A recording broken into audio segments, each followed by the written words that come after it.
Aim right, achieve big at KR Mangalam University. Bihar में आज Rahul Gandhi vote अधिकार यात्रा निकाल रहे हैं और आज इस यात्रा का दूसरा दिन है। राहुल गांधी की वोट अधिकार यात्रा सासाराम से होकर औरंगाबाद पहुंच चुकी है। थोड़ी देर पहले राहुल गांधी औरंगाबाद के सूर्यदेव मंदिर पहुंचे। राहुल गांधी के साथ तेजस्वी यादव भी मौजूद थे। राहुल अगले 2 हफ्ते बिहार की करीब 50 विधानसभा घूमेंगे। आज यात्रा औरंगाबाद के डबूर, कुटुंबा और देव इलाकों से गुजरेगी। शाम में खलिस पार्क में राहुल गांधी सभा को संबोधित करेंगे। इससे पहले सासाराम में राहुल और तेजस्वी ने वोटर लिस्ट और कथित वोट चोरी को लेकर चुनाव आयोग पर जमकर अटैक किया था। आरोप लगाया कि इलेक्शन कमीशन बीजेपी के साथ साठगांठ करके वोट की चोरी कर रहा है।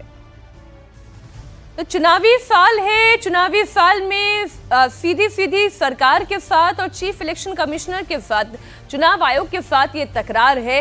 वोट अधिकार यात्रा, वन मैन वन वोट, ये बात राहुल गांधी लगातार कहते आ रहे हैं।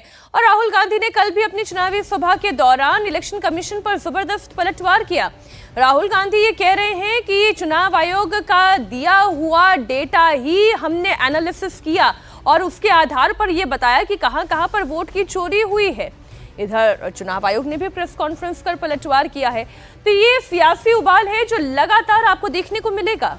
देखिए, राहुल गांधी और चुनाव आयोग के बीच में अब सीधी लड़ाई छिड़ चुकी है। चुनाव आयोग ने कल प्रेस कॉन्फ्रेंस करके राहुल पर निशाना साधा, तो अब राहुल गांधी ने भी चुनाव आयोग पर पलटवार किया।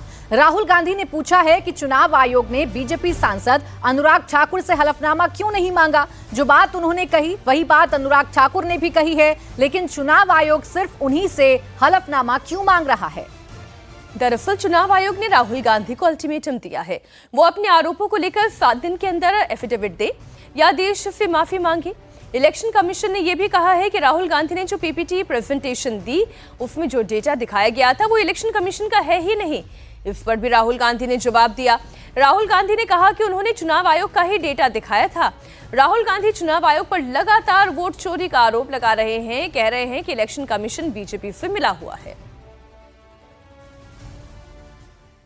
सबसे बड़ी मतदाता सूची, सबसे बड़े चुनाव कर्मियों की फौज, सबसे ज्यादा मतदान करने वाले लोगों की संख्या, और इन सब के समक्ष, सारे मीडिया के समक्ष ये कहना कि अगर मतदाता सूची में आपका नाम एक बार और है तो आपने 2 बार मतदान किया होगा और कानूनी अपराध किया होगा, और मेरे सारे मतदाताओं को अपराधी बनाना और चुनाव आयोग शांत रहे, संभव नहीं।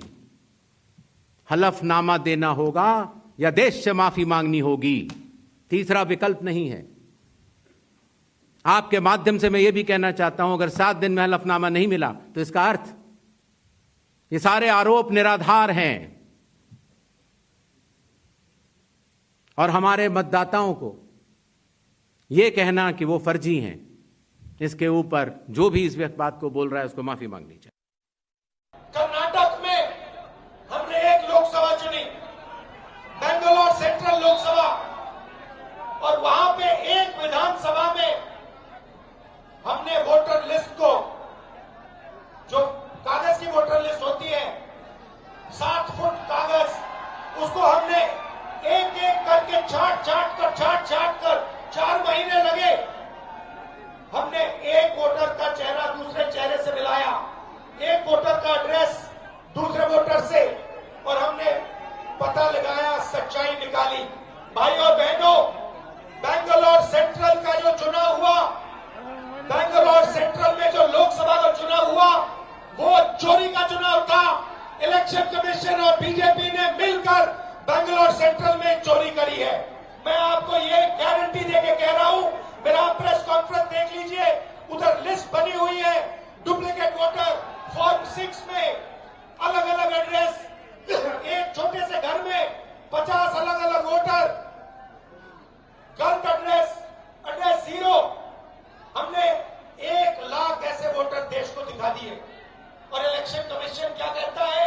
इलेक्शन कमीशन मुझे कहता है आप एफिडेविट दीजिए, मुझसे एफिडेविट मांगता है, मगर जब अनुराग ठाकुर वही बात कहता है जो मैं कह रहा हूं, उससे एफिडेविट नहीं मांगता है।